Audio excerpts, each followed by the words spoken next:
The auctioneer's gavel fell like a crack of thunder. Dust choked the air, thick with the stench of sweat, fear, and tobacco.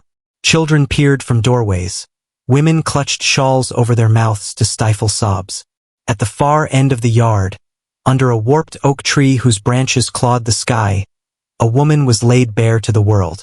She was trembling, her eyes hollow yet piercing, pregnant, and still they counted coins. 12 cents. A price for a human life. No ledger, no obituary, no record would remember her name. But townsfolk whispered afterward. The auction had summoned a shadow over the county, a darkness that clung to every house, every hearth. They said some who attended never slept again, waking in cold sweat, haunted by visions of her stare. Even the sun seemed reluctant to rise the next morning. The gavel fell again, and the town collectively exhaled a breath it didn't know it had been holding. She was sold, but the horror had just begun. He was a man of quiet menace, a thin-lipped purveyor of discipline whose smile never reached his eyes. He had inherited wealth the way one inherits plague, silently, inevitably. When she arrived at his estate, the air smelled of rot and iron. The kitchen, the barn, the halls, everything had the sheen of control, of fear made visible.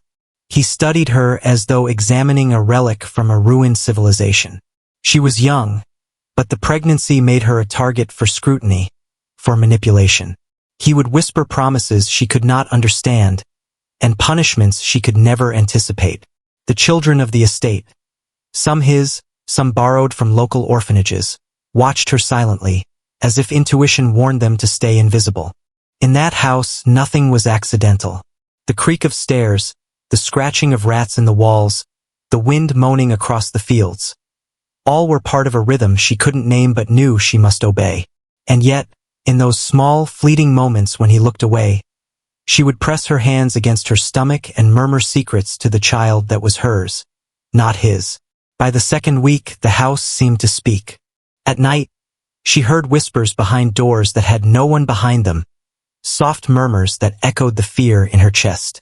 She began to question whether it was madness or the memory of the estate itself. The timber soaked with generations of secrets.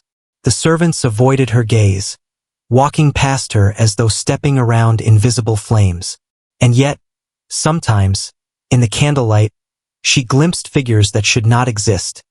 Tall shadows in the corners, moving just beyond her peripheral vision. The previous owner's laughter, their chains, their screams. She began to understand that history was not dead. It lingered like smoke, suffocating anyone who dared inhale it. Her body became a vessel not just for a child, but for memory itself. Every ache, every pang, seemed to echo the screams of those who had been here before her. And in the deepest hours of night, when even the wind dared not howl, she whispered a plea into the darkness. Let me survive. Let him not see what I see. The town church, a looming Gothic structure, promised sanctuary. Instead, it became a theater of secrets. Priests preached morality, yet behind the confessional doors, truths were bartered like currency. Families of influence passed their sins quietly, shaping society with a velvet glove over iron claws. She attended once, forced by her master to appear pious, and felt the congregation's eyes pierce her like needles. They whispered as she passed, "She comes from the auction. She carries a curse." And though no one admitted it aloud, they all knew. The church had long been a participant in keeping the forgotten invisible. Outside, the stained glass glimmered in sunlight, but inside, shadows pooled, twisting into grotesque shapes. She imagined faces staring down at her from every pane, accusing and knowing. The sermons droned, but she heard only the unspoken warnings. The world is governed not by justice, but by the careful concealment of horrors no one dares acknowledge. The orphanage down the hill smelled of damp wood and despair. The children were quiet, too quiet, as if fear had stolen their tongues. Their eyes, wide and reflective, followed her everywhere. She learned that this house, too, was complicit.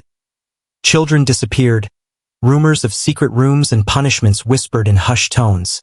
Yet the walls never spoke to outsiders. One girl, pale as ash, slipped her a note. They watch.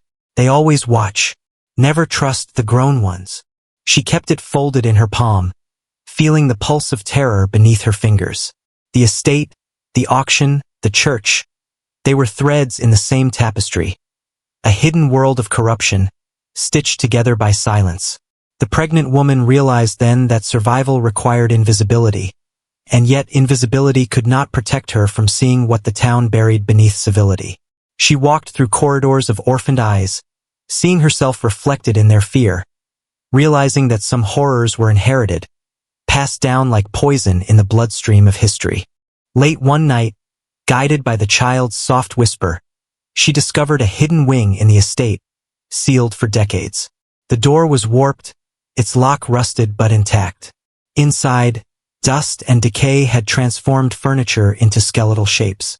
Broken cradles, scorched books, and jars of unidentifiable substances suggested rituals of control long forgotten. She ran her fingers along a wall and felt depressions, like finger marks pressed into plaster centuries ago. Some force had left traces of grief here, and now it reached for her. She realized that the house was more than a building. It was a vessel of accumulated sorrow, and it demanded acknowledgement. Each step she took seemed to awaken memories not her own. A child screaming, a woman begging, a man laughing cruelly. The air was cold enough to sting her lungs. And yet, among the detritus, she found objects belonging to the previous owner of her unborn child.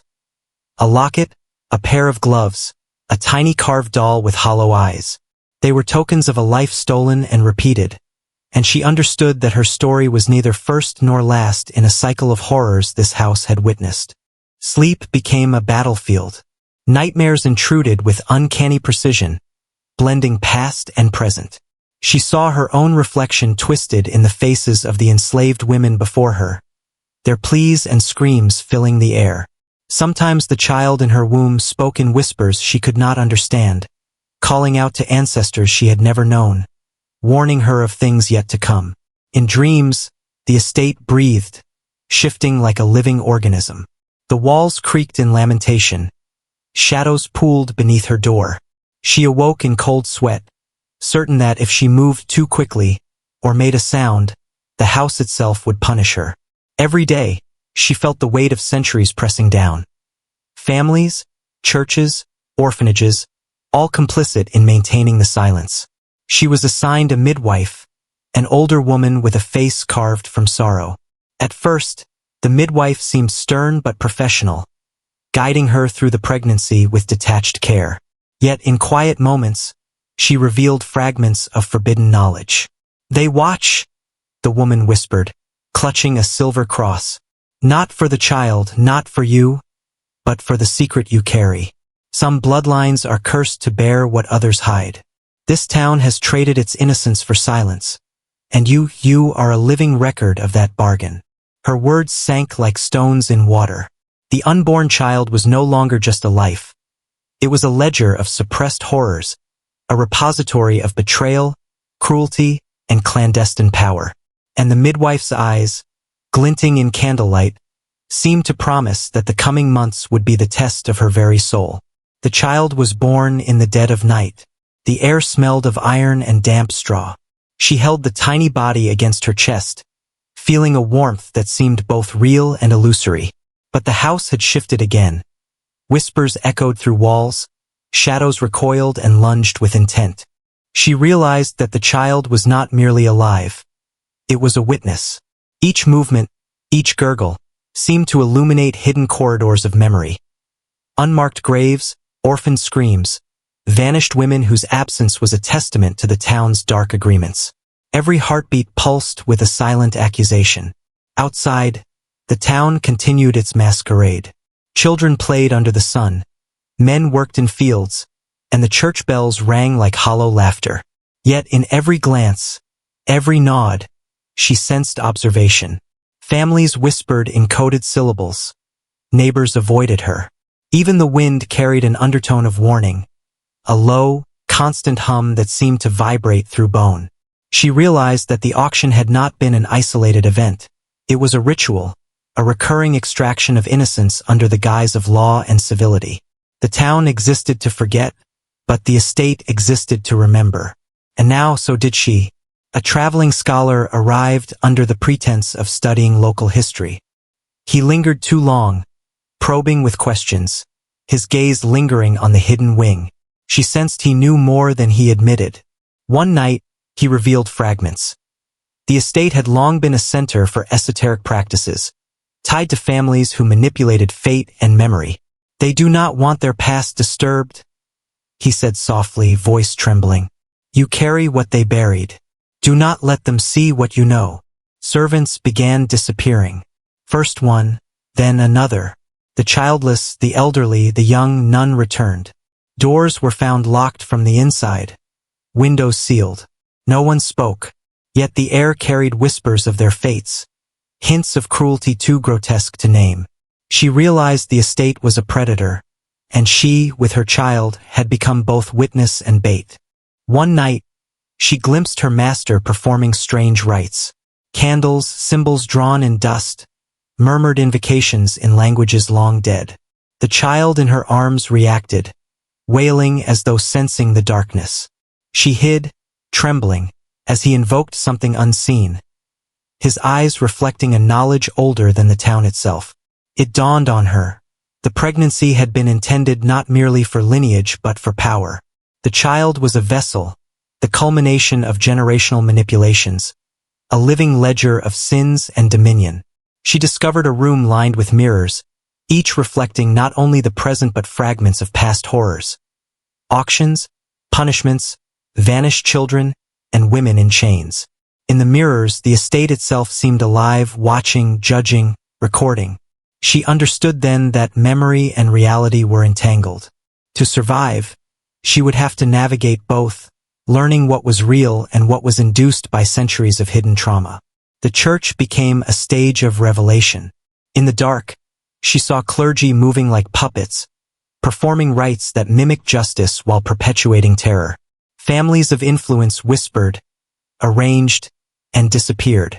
And she, mother of the child, became an observer and participant in a choreography of horror too vast to name. Her child grew rapidly, eyes dark and knowing beyond months. The child's presence amplified the estate's voice. Whispers turned to voices, shadows moved with intent.